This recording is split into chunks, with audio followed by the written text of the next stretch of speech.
Good evening and welcome back to the Behind the Leazers podcast. I think we're all in quite a good mood this evening, aren't we? Because, of course, we've won. Well, counting the friendly, 3 games on the bounce, but 2 league games on the bounce. Who thought we'd be saying that there? Get in. What a feeling. Just the 4 of us this evening. We've got Andy, Rob and Ethan. We'll start with you, Ethan. How are you doing this evening? I'm doing well, mate. I'm doing well. It was what a game. I mean, I'm disappointed that I wasn't there, but I was watching from home, and you could feel the atmosphere in my living room. Oh, mate, I'm absolutely buzzing. Absolutely buzzing. I think we all are buzzing. Rob, you look quite happy as well. You were at the game last night. How are you feeling? Yes, I was there. It was fantastic. I'm not gonna lie. I mean, as we say, we obviously had quite a bit of a break since the win against Leeds. We had the international break / winter break, and then obviously we didn't have an FA Cup game. So it felt like it had been quite a while, even longer since I've been to St James's Park. And I felt a bit like unsure going into the game because we hadn't played in a while. We've got 5 new players in the team, and I really wasn't sure how it was going to go. But yeah, it totally blew my expectations out of the water, to be honest. We were really good last night. Yeah, I think we all really enjoyed the game and the result. We've got Andy here as well. How are you feeling after such a big win? Mate, unreal. And didn't I tell you? I told you it was going to be a walk in the park. And what was last night? It was a walk in the park. Nothing short of it. Yeah, I think, we say it and it's like, oh yeah, just tell us I was right. Really well. Yes, you're. In retrospect, Andy, you're right. But I think there are a couple of us on this podcast that maybe are pessimists rather than optimists. I think myself being the main one, I think. But still, it's a fantastic win. We played really well as well. Of course, 3-1 against Everton. It was Frank Lampard's first game. A game that, maybe in the first 30 minutes or so when that first goal went in, you thought, oh, here we go again. Typical Newcastle. We're going to lose this one. But we'll come back and we won 3-1. Ethan, it was such a good game. I think in the second half as well, we played fantastic. Who do you think were the standout players in the starting 11 for Newcastle? The first 2 players that come to mind straight away, Liam, is Kieran Trippier and Alan Saint-Maximin. Trippier, not just the goal, not just the unbelievable free kick that he scored, but all game he defended so well, and there's more of a calmness in our back line now. He just brings so much leadership and experience, and we actually look like we can defend at the minute, which seemed unimaginable a few weeks ago. And then, like I said, Alan Saint-Maximin just creating things, like, to use the words of Frank Lampard, he was unplayable. He really, really was. And we've criticised him last few weeks on this podcast that he's not making the right decisions, playing the balls at the right time. But my God, his dribbling, his decision making, he deserved a couple of goals as well as his assist that he got. He was unbelievable. So it's really difficult to separate between Trippier and Saint-Maximin, who got man of the match, in my opinion. You muted. It popped up from the screen downwards. I think it's really good that we're playing as a team now as well. I think something that maybe we were lacking in, maybe not the past few weeks, but you look at when the takeover went through, Steve Bruce was still the manager. That Tottenham game, we just didn't play well at all. But now, look at us now. What a difference a few months makes in a few signings as well. Rob, we were talking about the atmosphere before the game, and there was one player, I think, on the Everton side that maybe got a little bit riled up, rustled the feathers a little bit, rustled the arms as well, maybe. Jordan Pickford didn't have a fantastic game, did he? And I think, do you reckon that's maybe to do with the crowd? Yes, I don't think he likes playing at St James's Park, does he? Because it never really seems to go to plan. I've seen at least 3 different T-Rexes in the crowd. One bloke dressed as one, so that was a good laugh. But yeah, the atmosphere was amazing. Obviously, war flags doing their part. Gallagher flag was up. And what they'd actually done is taken a load of the flags and put them in the Leazers as well. So there was literally flags all around the ground. I even had to go myself when I got in there on one of the huge flags, which is way more difficult than it actually looks, by the way. There he is. That's our He wouldn't have been able to lift this flag. I tell you what, it was absolutely humongous. So yeah, that was a good laugh. Literally asking everyone as they walked past, do you want to have a go on this, mate? Because I'm literally, my arms are going to fall off. No one seemed keen. Finally found a friend to take it off us. But yeah, the atmosphere was incredible. Again, when the Geordies are in full voice, and it's funny, there's a few people recently, I think Foster, the goalkeeper from Watford, he actually came out and said that St James's Park is the best stadium for atmosphere, which is brilliant. And I think the fans did themselves proud last night. Yeah, I think they really proved it last night. And I think one moment in particular was when that third goal went in, Kieran Trippier's free kick. What a free kick it was as well, by the way. Andy, just describe you know what you felt whilst that goal went in. Oh, unbelievable, mate. My voice has been very raspy today from just shouting that much. It was just almost couldn't believe it. But when he stepped up, I don't know if about you lads, but you just had that sense. It was like, this is going in, this. But I thought he'd go for the top bins, because then I thought there's no way on earth Pickford would reach it. It was just fantastically taken. I mean, you see, I watched it about 50 times when I got in, and then you see all the angles on Twitter. It's just amazing. It should go up there for a goal of the season for me. I don't think we'll get a better one than that in the next couple of months. And we've got a comment coming as well from Adam, who he's a Man United fan, but you know, not the best United. So he said, my four favourite Geordies after Ant Deck, Sam Fender, and Cheryl Cole. Maybe we'll have to have a 1942s one day. Adam.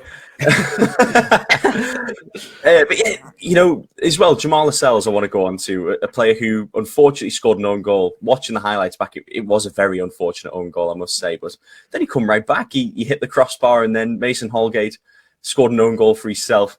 Ethan, Jamal Lascelles, you had quite a good game yesterday, didn't you? I think maybe that own goal sort of shifted the momentum in his favour. Yeah, well, Jamal Lascelles' season's been abysmal so far, but last couple of games, Leeds game, this game, he's been a different player. He's been the player of old, the confident leader that we've needed at the back. There was a few times where he went in with a strong tackle and the crowd got behind him, and he loved that. He enjoyed it as well. And what a show of character to bounce back from scoring that own goal. He's been unfortunate a few times this season. I've said he's been poor, but there's been a few decisions against him, I feel, with penalties. And there was another own goal that he scored, which was unfortunate. But what a show of character, because he's had a difficult season.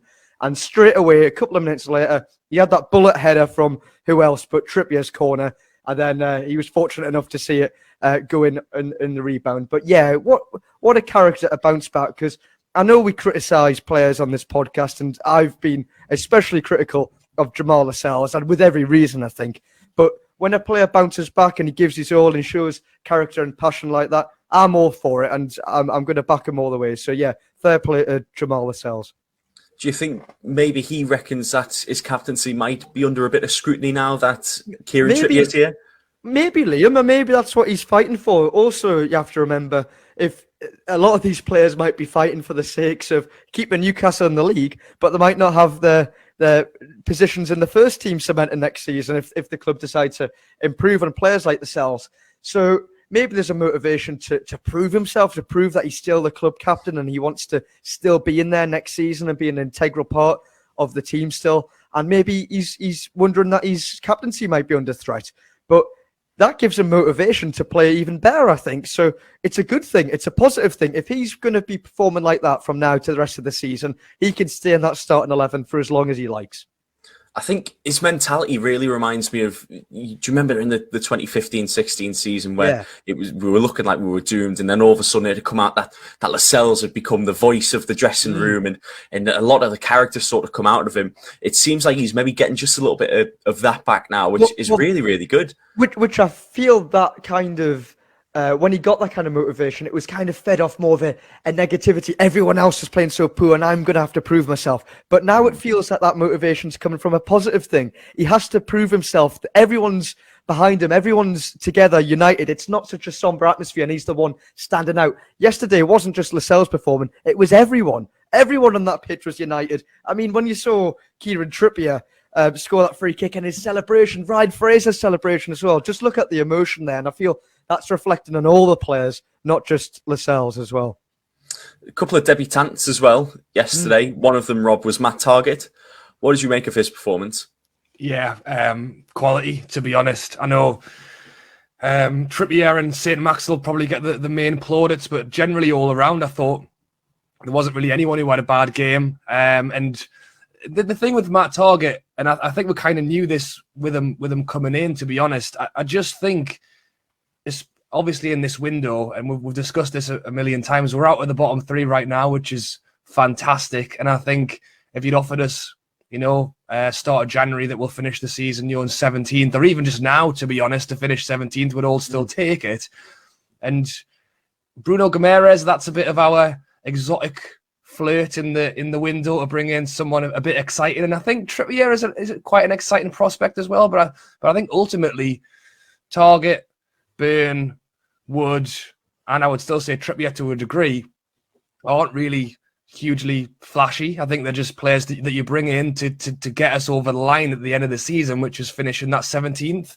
And I think Matt Targett pretty much did exactly that last night, just steady, just totally aware of what he's doing. He knows how to defend. He knows when to push, when to not push, when to cover, when to not cover. I think left back for us all season has been that position on the pitch with Lewis and Richie literally turning around and going, am I meant to be heading that one? Am I? As it goes over their head and someone nuts it in at the back stick. I just think Targett was just well and truly in his element. He knew what he had to do. And yeah, totally impressed. Yeah, he really, really impressed me as well. Chris Wood, he's one of them players, though, who maybe hasn't hit the ground running, Rob. Yeah, I think it's always going to be tough for Chris Wood. Just in the way we play football, to be honest, the amount of chances necessarily going forward aren't always high. I think we did well to create chances last night, but what he really needs is balls coming into the box, and I definitely think we did more of that yesterday. Yeah, he's playing up top on his own. It's a funny one. I think Callum Wilson, if he was fit, would probably take that position back quite easily. But he's only just come in. He's adjusting. We are going to bring in a player like Fernandes, who I think we will see more balls out to the wings for Targett and Trippier to run onto. So maybe once that kind of starts coming into play, we might see more balls coming in the box for Chris Wood. I mean, ultimately, if he plays up front and people are still scoring around him, he's the one who's bringing the ball down and laying it off for them. So it's not a glamorous job, but he's still doing one. Obviously, as the striker, we still want to see him get involved in a couple of goals, and I'm hoping that he still will. But yeah, it's been slow for him so far. Without doubt, yeah. I think he'll find his form soon. I think, Ethan, you said that when he signed. A lot of Burnley fans were saying that, he doesn't really play that well on his own. He's he prefers to play in a front two. So maybe he is just feeling the effects of that. Andy, I'll move on to Bruno Fernandes, or Guimaraes, or however you say it. There's been a bit of a Twitter spat on how you pronounce his name. He was only on the pitch for a few minutes, but he made quite the impact, didn't he? Yeah, I mean, that collective groan from the strawberry corner when he backheeled it in the corner to Joe Linton was quite something. But I think we've really got a special player on our hands with Bruno. We've been told by all these French football experts that we'll have, and I just can't wait to see him play a full 90. I'd expect him probably to just drop straight in against Villa. We're going to need it. Let's be honest, Villa are a tougher challenge. They're playing good football under Steven Gerrard, but just Everton, I mean, we talk about how bad we've been this season. I'm just glad we no longer have played the worst performance at St James's Park this season, because, by God, they look miles off the mark. They were trying to play out from the back, from the goal kicks, and they just couldn't. I don't know why. They've obviously not been able to do it in training if you can't do it, if you're doing it that badly in match. So why is Frank Lampard then not just scrapped it, just play it long? They were hopeless. Branthwaite came on. He couldn't keep the ball at his feet. He was all over the place. Pickford's usually quite good at distributing the ball. Hopeless. There was that one where the balls came to him and he's just went to clear it from his box and he's absolutely scuffed it. Yeah. Miles up in the air. It's dropped back at Branthwaite, who then hasn't been able to collect the ball himself, and he's had one of the worst first touches I've ever seen. Willock's came running over and seen it out for a corner, and it was just so easy. Like, I can't emphasize how much of I think when the second one went in, of course it's Newcastle, we're going to be nervy, but there was still that sense of comfort because Everton just didn't look like doing anything. It was so weird to see that. And I mean, look, you know what I'm like for getting carried away with stuff. And I mean, Villa's more of, like I said, more of a challenge. But I think if we can get this run of games, we've got coming, a good run of games, I think we can pick up minimum 8 points and really kick on. I don't think it's a point of us finishing 17th anymore. I think we will finish 16th and above. I don't think we'll be in the bottom four come the end of the season. I feel like that's always the story with Newcastle, though. You know, the first half of the season, it's quite poor. They're in or around the relegation zone, and then they'll pick it up towards the second half of the season, and then it's, you know, I think we finished 12th last season. We were last year, and then we finished. Was it 12th or 13th? Yeah. I mean, we've just had that natural kick about us, but I want to say I'm looking forward to next season, but it is Newcastle United, so we'll wait till May. But no, last night was a very good point to look at from where this season's going to kick on from, I think. Of course, and just sort of staying on the topic of how Everton played as well, do you think the result sort of stemmed from how bad Everton were or how good we were yesterday? Both. I think we were brilliant, and I mentioned before he hasn't getting enough plaudit. I don't think Joe Willock was fantastic again yesterday. He was great against the Leeds. He just grafted all game. It was fantastic. And I mean, look, it's hard to single out players when the team plays that well as a unit, but we were really good, and Everton were really poor. And I can only imagine what Brentford are like if this Everton team went and beat them 4-1. Rob, I know last week you were going on about the new manager bounce. I think Everton have just wasted it all on that FA Cup game. Frank Lampard has got a massive job on his hands, and there's a great photo of I think it's Bruno and Joe Linton coming off the pitch at the end of the game, and there's just Donny van de Beek looks absolutely distraught. He went to Everton because he didn't want to get into a relegation fight. Well, tough luck, son. You're in one now. And tell you what, mind, they're in it more than we are, if that's the way they're going to play this season. Well, yeah, I think, for me personally, I didn't realise how close they actually were to the relegation zone. And I know positionally there were a couple of places off, but there's 3-4 points between 16th and 18th. It's really, really scary times for Everton. So you wouldn't want to be an Everton fan. I want to pull up a little stat for you guys as well, and it's about Alan St-Maximin. It's something that I've just found on Twitter. So he's got the most successful dribbles in the Premier League this season with 101. Guess how many successful dribbles number 2 has? Oh my goodness. No,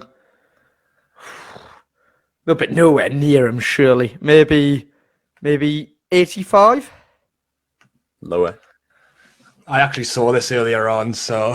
Oh, you're going to spoil it, right? I won't spoil it. I know I was going to just... Oh, I think it's this, and then get it exactly right. You're like, bang on now. I won't. Go on, Andy. What's your guess? Go on, have a pop, Andy. What was it? Sorry, I've honestly... St. Maximin's had 101 successful... Is that correct? 101 successful dribbles so far this season. Who comes in at second? And it's lower than 85, which was my guess. What, the number or not, or the player? Can I get both? Well, you can do both if you want. No, if you could get the I want to say it's something like, is it not in the 20s? And I'm sure it's Adama Traore. No, you're wrong. Is it 53? So it's Dwight McNeil with 45. Oh. So what? That's wow. 56 dribbles? Yeah, that's different. So it's over double the amount of dribbles, and I mean, God knows how many he added to yesterday, but he was one of the players as well, Ethan, who really stood out, and I think it was quite unfortunate not to score a goal yesterday as well. Liam, I honestly think he's the most entertaining player you can watch at the minute in the Premier League or maybe world football. I mean, I watch the Premier League. I can't speak about everywhere else, but I'm not saying he's the best. but I'm saying he's the most entertaining because nobody knows what he's going to do. He's surely the best dribbler if you're pulling out stats like that in what I would argue the best league in the world. He's got to be. But yeah, yesterday he was amazing. He deserved a couple of goals as well. There was, I think, 2 times where Pickford blocked with his legs when it could have gone in. Also deserved another assist when he laid the ball off for Jacob Murphy. It could have finished 4 or 5-1 in the second half. Yeah. And what a scoreline that would have been. And it would have been thanks to St. Maximin doing all some amazing stuff, Liam. Honestly, I genuinely think he's the most entertaining player you can watch right now. I saw you tweeted that out a little bit earlier, and I must say I get no engagement on Twitter. It's all right. I saw it. That's amazing. That's good. But I know we're talking about players who are arguably the best in the world. Maybe the argument for Ronaldo is slowly dying off, or Messi or whatever. But I'd rather pay money to watch St. Maximin than Ronaldo. Would you not? Like, or just imagine a team of like St. Maximin, Ben Arthur. Who else could we throw it in that dream? Absolutely. Remy Kabir, he was good fun to watch. But you cannot be throwing Remy Kabir in the same way. It's like Rabé. No, he's not made it. I'm joking. But honestly, what a performance from him yesterday. Sorry, yeah. Go on, Andy. I mean, you kind of just throw him into the hack because he's French. Riviere was French. He had a few good moves. He wouldn't get past anyone, but that was it. He'd stand on the spot and he'd throw a few moves, wouldn't you? You'd never actually progress anywhere, but you'd stand still and do it, then play it backwards probably. But he had a few tricks up his sleeve as well. That goal against Hull, season's just a void in my brain. Yeah. 2015, I can't remember 2015. Yeah, the less said about that, the better. We've had a comment come in from Doc. Just when we were talking about Lascelles, he said a good response from Lascelles. However, like you say, they all played well, but Lascelles is not consistently good enough longer term. A good servant, but going forward, he's not in my squad. Rob, I'll come to you on this one. What do you make of that comment there? It's hard not to argue, to be honest. I mean, the only thing I'll say, and again, maybe I've got some sentimentality towards Lascelles just because of the fact that, again, we're down in the championship. We're not having a good time. And I think Lascelles stepped up, took the captaincy, brought us up. And it generally has been it's similar, obviously, the Kieran Clark stuff. It's all gone a little bit sour with him not being kept in the squad or left out of the squad, then supposedly rejecting loan deals. And, everyone's kind of jumped on him and gone, well, what are you doing? But, at the end of the day, you've got to remember that the guy has played for us for some time. He did bring us back up from the championship. He's played in a team that's been probably, not helped at all by the ownership and players coming in. And, it was similar with Lascelles, is that really he's one of the players who has worked very hard for us. And ideally, I would love to see him be able to put that performance in, week out, and for him to be one of the key players who was able to stay with us for the next 3, 4, 5 years as we build. But then I can't really argue with Doc if he is gonna, one game he's good. It's the same conversation with Lewis and Richie playing at left back. That's why we brought Matty Target in, because you can't afford to have one good game, one bad game, one good game. I mean, Shelby's had stick for it for a long time for doing exactly that. If Lascelles can, pick himself up, and again, with the help of someone like Trippier and maybe another centre-back next to him with a bit more experience that can hold his hand a little bit through the tough patches, I think when he is having a hard time, there's no one really there to save him. I think that's why a team like, obviously, Man City are completely different to where we are right now. But, if one person has a bad game, there's 10 other good players to pick up. I think when Lascelles has a good game, again, he's surrounded by players who aren't any good either. So who's going to, it's easy to look bad in a bad team. But yeah, I mean, I would love to see Lascelles stick around, but, I'm not going to argue with the owners and the management, to be honest. They can make the choices. Andy, I'll come to you on this one as well next. Looking at the performances he's had throughout the season, as well as this game as well, do you think he's going to be one of their long-term players, or do you think at the end of the season he might want to be one of the deadwood players, possibly? No, I think he'll still be there. We had this conversation when we all met up and did the pod in person, that I think there's a load of players we need to get rid of first before your likes of Lascelles go. I think Ferry will be running his contract down now. He's getting to that age where he might be looking to maybe go back to Argentina or a stint in the MLS, something like that. Kieran Clark, we all know, is probably going to leave soon as well. He needs to go before. There's a load of players that I would say need to go before Lascelles does. And I mean, look, at the end of the day, if we do bring someone like Botman or Carlos in the summer, Lascelles is great backup. And he's good, obviously good to have around the changing room as well. But like we're saying, moving forward, players come and go. If he does want to go away and maybe he thinks he's going to get better playing time somewhere else in the future, I'm all for it. He's been, like Doc said there, he's been a good servant for the club. So he deserves to do what he wants, really. Ethan, would you echo what they've both said there? I know I asked you a question regarding captaincy before, but do you think he would be one of them players that has a bit more longevity about him at the club? Yeah, definitely. You want to have characters like that still around at the club, someone who knows the club really well now. He's been here for a number of years. He gets it.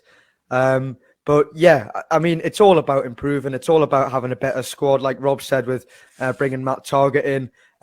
Jamal Lewis and Richie, they're all right. But if there's someone there who you can improve with, go get them. And in the summer, you'll have more of a chance to do that. You can improve in all areas. More players become available. It's more difficult in a January transfer window because teams want to keep their players for as long as possible. But there's no reason to get rid of players like Jamal Lascelles just yet. You want big characters like that to stick around for as long as possible, I think. Yeah, I think I agree with you all. I'd like to see Lascelles here for at least another 3-4 years, possibly. Even if he doesn't start every game, it would just be nice to have him there, a bit of a mentor for some of the newer players that came in. Let's move on, though, to preview the next game as well. Of course, Aston Villa, it's going to be a very difficult game there. They're looking good under Steven Gerrard now. I'll go around the room on this one as well. Ethan, we'll start with you. Do you think, when we play this team, that we are going to be the better team to get the win, or do you think it might just be a case of Aston Villa are maybe not? I don't know what I'm asking here, but what do you think we need to do to be the better team? Yeah. Well, I think if you're looking at who's got the better squads or whatever, speaking about the January transfer window in particular, there's the phrase "who's won the transfer window," and I would argue maybe Aston Villa won the transfer window and Newcastle came second. It was quite close between the two. So both teams have had a good January. But it's going to be difficult. Villa have picked up a little bit of form. Gerrard's getting them playing good stuff, especially when they brought in players like Coutinho and Luca Dean. They're very strong. It's a difficult one to call, but what do Newcastle need to do to win that game? It's a good question. They need to play like they did against Everton. That's what they need to do. They need to replicate that. They need to have the same fight. I really hope, I don't know if there's been any more news that's broke about it today, that Kieran Trippier's injury on his calf isn't too serious. If you have players like him in there, I think you've got every chance to challenge Villa, and it's going to be a tough one. But we're going to do predictions at the end, but I can't call it, to be honest with you. Yeah, I think last night Eddie Howe said it was only a slight little knock to his calf. I'm not too sure if there's been any sort of update though, but hoping that it'll be all right. He didn't go off for anything. He's fit, Liam. Honestly, so important. Yeah. I know I've talked about Trippier already, but the composure, the leadership, the confidence that is now in the team, because I think of honestly him as an individual, it's skyrocketed. So yeah, I hope he's fit for that game. Yeah, he really has changed the team since joining. Rob, coming to you next now as well, do you think there needs to be any tactical changes or any player alterations at all to try and get a win against Aston Villa, or would you just keep the team the same as they are? It's a funny one because, again, I know Everton weren't good last night, which definitely helped us. But then it's quite a hard marker because I think we did play well. Again, you look at the fact that Andy mentioned it, Everton went and beat Brentford in the FA Cup 4-1 at the weekend. So again, I'm thinking they've just won a game. Frank Lampard's in. They've got Dele Alli and Van der Beek, who they didn't play, and when they brought them on for 5 minutes, they both looked rubbish. But they didn't play them. So again, and I still, I think Everton have got a half decent side, to be honest. I think they've, Richarlison. I know Calvert-Lewin's been injured.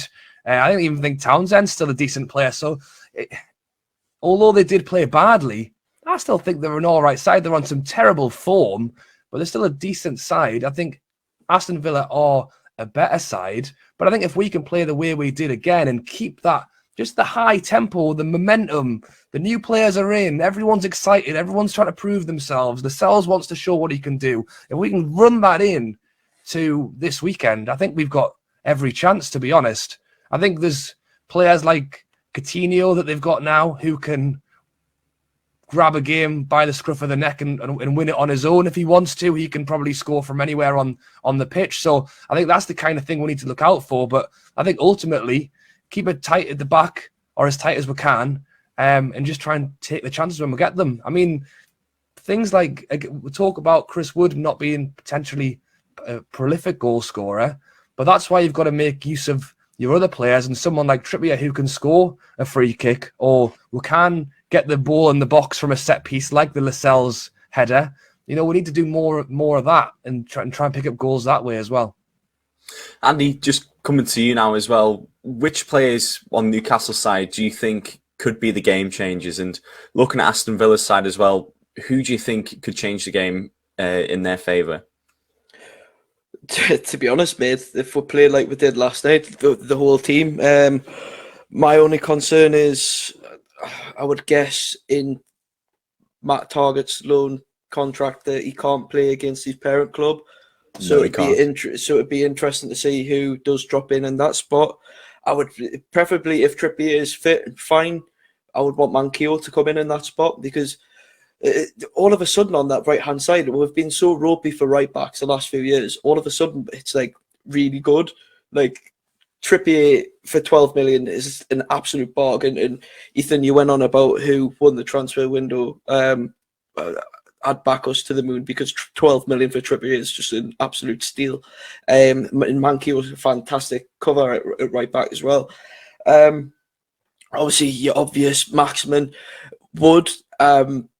For me, Wood was really good last night off the ball. He was pulling people away. He was creating spaces for Ryan Fraser and Maxi to get in. So if he gives more of that and gives Tyrone Mings a bit of a fight. I always notice Tyrone Mings likes to play this big bully as centre half. Same as Yerry Mina. He's hit them two are the same kind of thuggish centre halves. And I think if Chris Wood gives them hassle, they'll go, oh, hang on, actually, 2 seconds, don't fancy this. Well, it grafted. Obviously, Bruno's going to be the massive. Like, I know that they've got the Douglas Luiz and players like that, John McGinn, but Bruno's levels above them, and he showed that in 4 minutes. It's to see what he can do in 90 minutes is going to be amazing. I can't wait, and I can't ever remember being excited to watch a holding midfielder, but here we are. On the Villa sides of things, you've got Coutinho. Embi Buendia surprised everyone. No one thought Buendia was going to get a shout once Coutinho came in, because everyone thought they were going to be too similar of a player. But that game against Everton, they both played really well.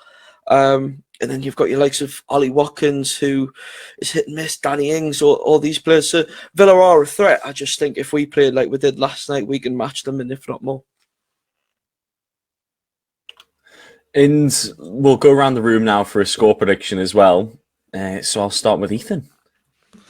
Oof. Well, I don't think I've ever backed us for a win on this podcast. And if there's ever a time to do it, I would say it's now. So I'm going to back Newcastle to win 2-1. 2-1. All right, optimistic. I like it. Yeah. Rob, what about yourself? I went 1-0 to us for the Everton game, and then we scored 3 goals. I'm tempted to go 1-0 to us again. I just think that I think it's going to be tight. I still don't. Do I back us to keep a clean sheet? I don't know, because we're still struggling to do that. Maybe this could be the first time in a while. So I'll go. Although we got one against Leeds, didn't we? Anyway, yeah, I'll go 1-0 Newcastle. 1-0 Newcastle. All right. So we've got 2 wins. Andy, are you going to follow the same path? Of course, it's me. No, I have to agree with Ethan. 2-1. And I'm going to back Chris Wood to score his first. I know I said he would score against Everton, but I think he'll get his first against Villa. Hopefully a Trippier corner. I think that's where it'll come from. That'd be nice. Nice one. I think I agree with Ethan and Andy here. I don't think we'll get a clean sheet in this game, but I do back us to score a couple of goals. I think Maxi will finally get the goal that he definitely deserved from the Everton game. And then you know what, Chris Wood can get a nice goal as well. Let's hope Kamara starts as well. This is truly the first time we've had a full house predicting a win. Must be. I believe so. That's remarkable for this season of how it's gone, isn't it? Like, because honestly, there's nothing better when you're in a relegation fight to have back-to-back wins. It's so difficult. It just changes the complexion of the league straight away completely. And if we could get 3 wins for the bounce, wow, that would be good, wouldn't Flying, it? yeah. Who would have thought? It would be fantastic. You know what's great as well? Sorry to put in. We've got Everton to play again, so there's another guaranteed 3 points. We've got them to play. Walk in the park. Walk in the park. Exactly. Walk in the Goodison Park. Yeah, very nice. Right, we'll end the podcast there. Okay. Good idea. Gents, it's been an absolute pleasure to talk 2 podcasts in a row about wins. We've not done that since, latter stages of the last season, I think. So it's very nice to actually talk about another win. And let's make it 3 on the bounce, shall we, for the weekend. But gents, it's been an absolute pleasure. This has been Behind the Leases. We'll see you next time. Bye-bye.